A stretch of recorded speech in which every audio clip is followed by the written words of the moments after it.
Eh bien, c'était la page couleur de ce programme sur les antennes de Intégrale Radio Vision, madame, messieurs. Et donc, nous sommes dans la rubrique Talk ce matin. Daïna? Oui, on va parler un peu de... Quand vous êtes timide aujourd'hui? Je suis pas timide. Vous avez mangé la patate? Non. Quoi, l'avocat? La patate rend timide? Oui. Ben ça, je savais pas, mais j'ai pas mangé de patate en même temps. Quoi, le macabo? Non plus. L'igname? Non plus.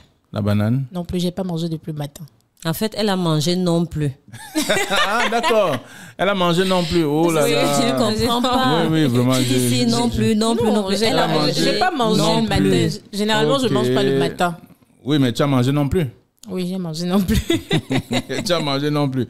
D'accord. C'est quel repas ça? On trouve ça où? Elle va nous expliquer. La spécialité maison de Daïna, qui sait? Ah, oui. D'accord. Manger non plus. Hein? Manger non plus. On fait comment? On fait comme d'habitude. Le talk. D'accord. Alors, hier, on parlait déjà des conducteurs de mototaxi. Oui. Mais je voudrais bien qu'on marque une pause. Qu'on laisse un peu tranquille nos amis conducteurs de mototaxi. On va parler du médicament de la rue. Le gazon, voilà, oui. Comme on dit, avec la journée mondiale des pharmaciens aujourd'hui. Voilà. C'est le principal combat mené par ces gens. Ces pharmaciens qui aujourd'hui n'arrivent pas toujours à stopper le phénomène, parce qu'on constate de plus en plus que c'est davantage le secteur qui attire ceux qui vont se former dans des écoles des infirmiers, des écoles des aides-soignants et ainsi de suite. Lorsqu'ils sortent de là sans emploi, ils vont directement vendre des médicaments. Oui, mais la question qu'il faut se poser, c'est vrai que c'est un problème d'utilité publique, le médicament de la rue aujourd'hui, mais d'où part le circuit? C'est-à-dire que même ces pharmaciens qui, à un moment donné, se retrouvent avec des pharmacies et tout, là-dedans, il y a des niches. C'est-à-dire qu'on peut avoir des personnes qui rentrent en contact avec des fournisseurs et qui permettent, n'est-ce pas, de renchérir ou alors de fournir des médicaments au marché noir à vil prix. Quelqu'un avait dit, peut-être comme pour rire, que le médicament, le secteur des médicaments est comme le secteur des armes. C'est-à-dire que là-bas, ce sont des grosses têtes qui sont derrière ces opérations, et ainsi de suite. Bon, ben, alors, lorsqu'il le disait, je n'ai pas beaucoup réfléchi. J'ai dit, bon, ben, si c'est le cas, c'est dangereux. Parce que si on combat le médicament de la rue depuis des années, et on voit davantage des gens créer des box et autres dans les quartiers, ainsi de suite, pour la vente des médicaments, ce qui n'est pas sérieux. Oui. Parce que le médicament respecte quand même certaines normes. Flavien, tout ce que tu dis là, on le sait. Tout ce que tu dis là, on le sait. Mais seulement, les médicaments de la rue trouvent, terrain fertile aujourd'hui, parce que derrière ça, il y a des centres de santé comment on dit ça? Les centres de santé clandestins qui sortent de terre à tout bout de champ. Vous voyez des personnes qui finissent des études, qui finissent de faire des formations d'infirmières, aides-soignants, de ceci, de laborantins. Ils se disent, mais dis donc, comment au village, puisqu'ici, il n'y a pas une officine de santé, l'hôpital le plus proche est peut-être à 2 taxis d'ici. Je vais créer un petit truc ici pour soulager mes frères et tout le reste. Et bon, moi, je connais un frère qui vend les médicaments à tel endroit, machin. Ce sont ces circuits de médicaments de la rue qui alimentent ces hôpitaux clandestins, c'est-à-dire ces centres de santé clandestins, et qui, ma foi, à un moment donné, soulage, entre guillemets, ces personnes. Si vous trouverez quelqu'un qui vous dira, et moi, je n'encourage pas ça, il vous dira que moi, je préfère mieux, par exemple, le para qu'on vend à la rue plutôt que le para qu'on vend à la pharmacie, parce que ce qu'on vend à la rue, c'est plus ci, c'est ça, machin. Mais on en est arrivé à se créer une norme qui voudrait que le médicament de la rue soit celui vers qui on fait d'abord appel. Maintenant, quand ça rame, comme on dit au quartier, quand ça rame, que ça ne marche plus, on court maintenant vers le véritable médecin traitant qui va vous orienter dans une pharmacie pour acheter des médicaments. Tout passe déjà par ce qu'on entend par la notion de santé. La santé, on a coutume de dire qu'elle n'a pas de prix. Et ceux qui s'aventurent à aller vers les médicaments de la rue savent sur quoi ils comptent. Mais en même temps, ces médicaments de la rue permettent de donner de l'emploi à ceux-là qui n'en ont pas. Parce que c'est une longue chaîne, Flavien. S'il faille parler de tout ça aujourd'hui, on ne finira pas. Non, mais il y a un problème quand même. C'est un problème de santé publique, de vendre des médicaments qui sont nocifs à un moment pour la santé et qui peuvent même ne pas l'être, mais poser des problèmes plus graves que le médecin traitant réel ne pourra pas circonscrire, par exemple. Donc, c'est un problème de mentalité. C'est d'abord là, c'est par là qu'il faut commencer. C'est par là qu'il faut commencer. Je voudrais peut-être vous amener à découvrir quelque chose. Je voudrais vous inviter à parcourir quelques localités de l'arrière-pays. Il y a construit des centres de santé par l'État. Mais il peut y avoir un autre problème. Pas que les centres de santé n'existent pas. Ces centres existent. Mais il y a peut-être un problème de personnel ou encore d'approvisionnement en médicaments. Voilà. D'où je voudrais dire ça. Ça peut aussi être ça. Réel. Une ruée vers ces médicaments. Justement. Dans l'arrière-pays. Au-delà même de l'arrière-pays, Flavien. Ça peut être l'approvisionnement en médicaments qui est difficile. C'est pourquoi je dis qu'au-delà même de l'arrière-pays, il y a des centres de santé dans cette ville de Douala qui vont s'approvisionner dans ces secteurs-là où on vend des médicaments de la rue. C'est-à-dire que faites un tour, par exemple, le plus grand marché de médicaments de la rue actuellement, le Carrefour Ndokoti. Allez-y. Vous allez trouver là-bas des personnes. Vous avez oublié le gazon au marché central? Le gazon, là-bas, c'est le nec plus ultra. Là-bas, c'est le higher level.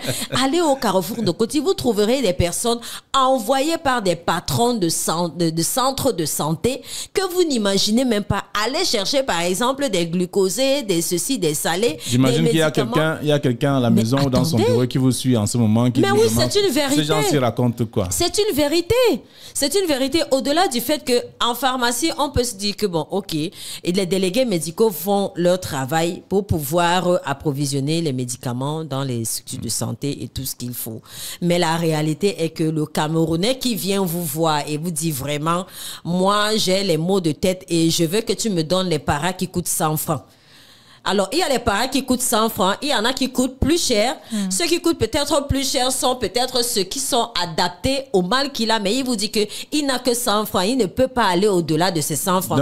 Fais-moi une composition de 100 francs. Là-dedans, il y a le para, il y a le Fancy qui existait à l'époque, il y a l'Aspro qui existait à l'époque, je ne sais pas moi. Et voilà, il se retrouve en train d'avoir un mélange qui va peut-être booster son mal. Et peut-être lui sortir une tumeur de je ne sais pas moi quoi. Tout est d'abord une question de mentalité. Maintenant, la mentalité, c'est d'un. Maintenant, il y a le circuit environnemental.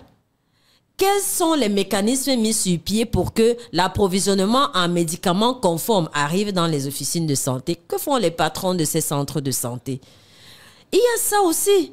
Maintenant, au-delà de ça, il y a des personnels de santé qui sont dans des dispensaires qui vous disent que, bon, madame, quand vous êtes venue en consultation prénatale, moi, je peux vous proposer la vitamine, par exemple, parce qu'il vous faut la vitamine B.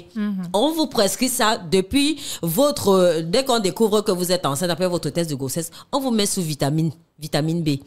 C'est pas vitamine E, vitamine B ou c'est quelque chose comme ça, jusqu'au terme de votre grossesse. Elle vous dit, moi j'ai ça, je peux vous livrer ça à 1500. Mais si vous allez à la pharmacie de l'hôpital, vous l'avez à 2500. Par exemple, il y a des calciums qu'on vous propose. Enfin, non, il y a des fabricants. Non, alors il y a des sources d'approvisionnement. Elle a son stock qu'elle veut écouler sous la bannière de l'unité de santé qu'il emploie. Il y a ça. Les femmes savent de quoi je parle. Ça, c'est une chose.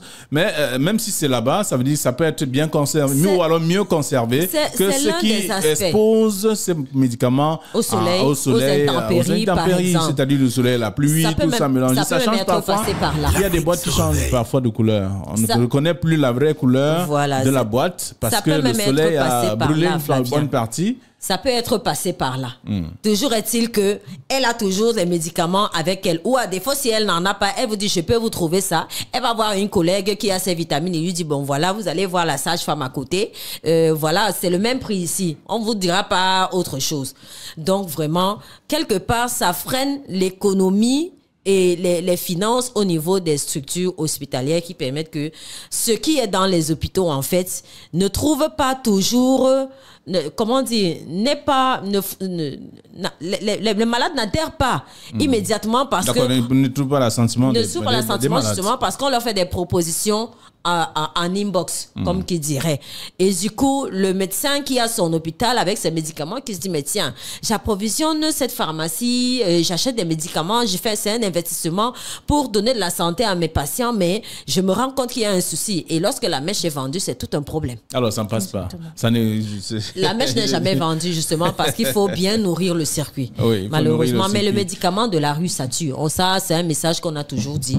Même si aujourd'hui, d'aucuns trouvent que il faut bien de consommer le médicament de la rue, mais à long terme, ça peut vous emmener. Voilà. C'est pas un message creux. Non. C'est une réalité. C'est réellement une réalité. Le médicament de la rue et qui a déjà subi ces intempéries. Et c'est un poison que vous prenez sans le savoir et il vous détruit à petit feu.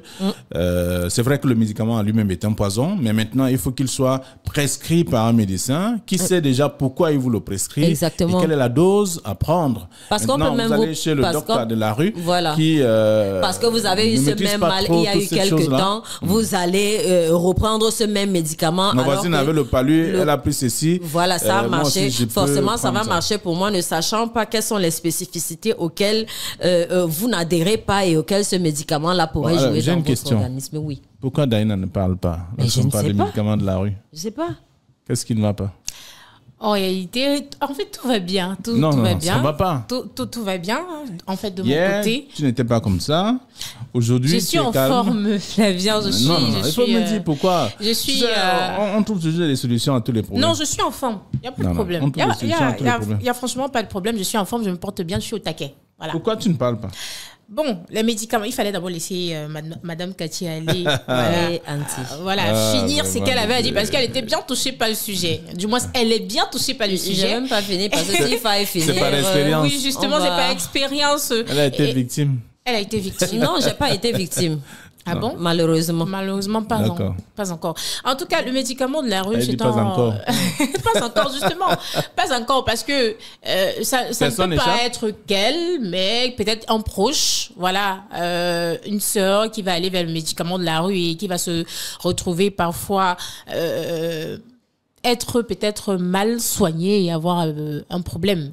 Maintenant, parlant du médicament de la rue, en dehors de ce que tu as dit, il y a aussi les pharmacies. Moi, j'ai vécu une scène. J'ai une amie qui est sortie d'une école de formation. Elle était auxiliaire en pharmacie. Quand elle a déposé les dossiers dans une pharmacie, le monsieur lui a carrément dit, je peux pas t'employer, mais ce que je peux faire, c'est te donner les médicaments. Tu vas dans la rue.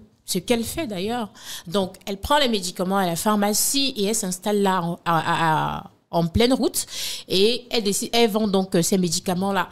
Maintenant, moi, je pense que on ne doit pas trop en vouloir ces personnes-là qui vont vers les médicaments de la rue. Pourquoi? Parce que ça dépend aussi de la cherté des médicaments. Vous allez voir une maman qui va vous dire que... Je savais qu'elle avait dit ça. Non, sincèrement, nous on vient je vais dire quoi, des bas quartiers, comme si on peut le dire comme ça. Donc vous avez une sœur qui est malade à la maison et naturellement sur vous avez peut-être 1000 francs. Vous savez carrément que la maladie a un niveau vraiment élevé, mais vous pouvez pas vous rendre à l'hôpital parce que moi j'ai connu des cas où quand tu te rends à l'hôpital on te dit on peut pas te prendre en charge parce que tu n'as pas de l'argent. À ce moment, il faut calmer la douleur. Ce qui nous amène à aller chez le marchand de la rue qui vend des médicaments. On fait peut-être une composition de 500 ou bien de 1000 francs. On rentre avec, on le prend. La plupart du temps, elles vont te dire que ça m'a soulagé. Ça m'a soulagé. Sauf que ce qu'elles ignorent, c'est que la plupart du temps, même quand ça soulage, ça ne traite pas la maladie. Ça ne traite pas la maladie quand ça soulage. Ce qui fait que... Soulager, c'est calmer. C'est calmer, tout simplement. Soulager, c'est calmer. Ça ne traite pas la maladie. Donc, ça va peut-être soulager, mais au fil du temps, ça va revenir et peut-être avec une dose encore plus forte. Donc, réellement, il faudrait aller à l'hôpital. Mais il y a aussi des parents qui se sont plus rendus vers la médecine traditionnelle. Donc, ce qui fait quoi? Lorsqu'elle va chez le marchand de la rue, elle prend les médicaments. Elle sait qu'elle va compléter avec la médecine traditionnelle. Donc, réellement, il ne faudrait pas totalement en vouloir à ces parents-là qui vont vers la médecine, vers les médicaments de la rue. Et si cette personne a la malchance de tomber sur un docteur Agos qui vous donne des ovules en lieu et place de sais pas moi, d'un colutoire. Oui, justement. Tout ça, ce sont les aléas, voilà. Un docteur Agos. Docteur Agos lui prescrit l'inverse des choses. Il vous donne des ovules à la place d'un, je sais pas moi, d'un effet, enfin, d'un comprimé ou alors d'un anti-inflammatoire. Vous avez peut-être mal à l'oreille. Vous devez peut-être prendre un antalgique. Par exemple, il vous donne une ovule pour... Il vous donne le baume pour soigner le mal d'oreille. Docteur Agos. Voilà, très bien. D'accord, merci beaucoup, Cathy. Oui, je souhaite beaucoup de chance, beaucoup d'ondes positives à mon grand frère, le président de la Fédération camerounaise de football qui est invité par la mission 99 des États-Unis et qui s'exprimera donc, n'est-ce pas, à un événement. C'est l'ouverture, n'est-ce pas? Il est quelle heure? Certainement, ça a déjà eu lieu ou pas encore? De toute façon, ça dépend de l'heure qui fait. À la 78e session de l'Assemblée générale des Nations unies, dont la thématique porte sur les solutions technologiques pour lutter contre l'exploitation et la traite des êtres humains dans le sport. On ne pouvait pas choisir quelqu'un d'autre. On pouvait choisir un Infantino, un Zidane, je ne sais pas. Mais Drogba. Non, pas Drogba. Tu sais, tous ces grands noms du football là, c'est un peu comme des Goliaths. Mais Dieu a choisi un petit caillou comme ça. Oui. Ce petit Samuel Eto'o là, c'est lui qu'il va mettre devant la tribune des Nations Unies pour parler des problèmes du sport. Ça, c'est une grâce. Voilà. Sentez-vous béni, mon frère. Toutes les ondes positives d'Intégral vous accompagnent. Je sens qu'il y en aura qui ont le goitre depuis hier. Voilà. OK, donc... Samuel Eto'o, on vous embrasse. On est de tout cœur. Le Hemley, on est avec vous. Samuel Eto'o, toujours. Samuel Eto'o un jour. Samuel Eto'o toujours. C'est ça. Toujours. Merci, Cathy. Voilà. Bonne journée. Alors, tu vas dire au revoir, Cathy. Je vais dire Cathy. Merci à Cathy déjà pour l'astuce parce que j'ai des personnes qui souffrent du cancer. Donc, c'est une très bonne astuce. Et je pense que je vais leur conseiller cela. Donc, merci à elle et belle journée avec ses petits amis. Oui. D'accord. Tu lui proposes une belle chanson, peut-être? Oui, une très belle chanson, mais je vous laisse le son. Vous êtes meilleur en chanson que moi. Oui, je vous suis êtes meilleur en chanson que moi. Alors, vous voulez l'acapella d'une de mes chansons? Pourquoi pas? C'est vrai que j'ai piraté un peu. Je me suis inscrit à l'école d'amour. Le Montagnard. Tout simplement pour apprendre à t'aimer. Ah, belle dédicace à Cathy ce matin. Une chose est sûre, ma vie est faite pour toi.